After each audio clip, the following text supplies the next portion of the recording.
ఆవులకు ఇష్టము. అది తన యజమానికి సంతృప్తి పడేలా సంతృప్తిగా పాలు ఇచ్చేది. అందుకే ఆవు ఎప్పుడూ ఎవరితోనూ కలిగించను. తిండి కోసం ప్రకృతి పడి ఇతరుల తిండిని దోచుకోకుండా దొరికిన దాంతోనే తృప్తి పడుతుంది. దాని మంచితనం గురించి ఎప్పుడూ అందరూ పొగుడుతూ ఉంటారు.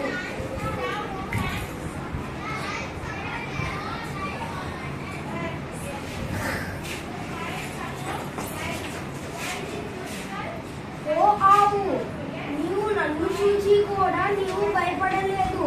నేను ఆకలితో నకనకలాడుతున్నాను. నిన్ను తిని నా ఆకలిని తీర్చుకుంటాను. ఓ పులి, ఆగు. ఇంటి వద్ద ఉంది. దానికి ఇంకా పచ్చిగా తినడం కూడా చేత కాదు.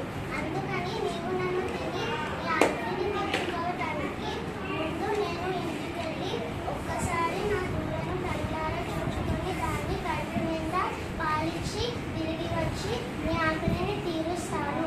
నాయందు దయవంచి నన్ను వెళ్ళని, నేను తప్పక తిరిగి వస్తాను. నేను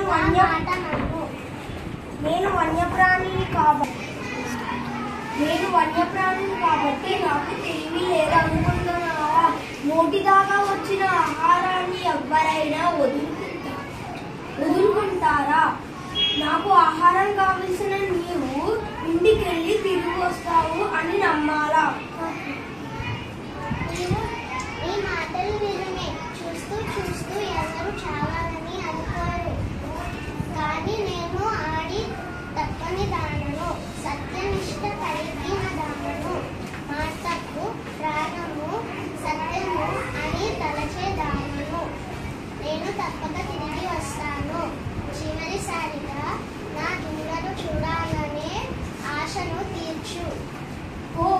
నీ దూడకి కడుపు నిండా పాలిచ్చిరా. నిన్ను చూస్తే ఎందుకో జాలి కలుగుతుంది.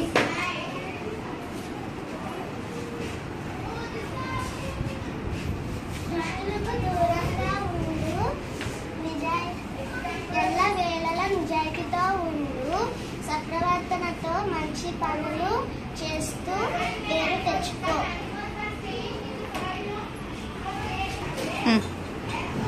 అన్నమాట కోసం ప్రాణం ఇవ్వడానికైనా సిద్ధమైన పుణ్యమూర్తివి నీవు.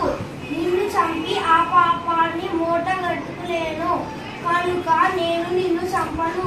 నీవు నీ దూడగా హాయిగా సంతోషంగా జీవించు. ఎల్లవేళలా సత్యమునే పలకాలి. చూసారా స్నేహితులారా, ఈ ఆడిన మాట కథను బట్టి మీకు ఏమి అర్థమో అయ్యింది. ఎప్పుడు సత్యమునే పలకాలి. ఆడిన మాట ఎప్పుడూ తప్పకూడదు.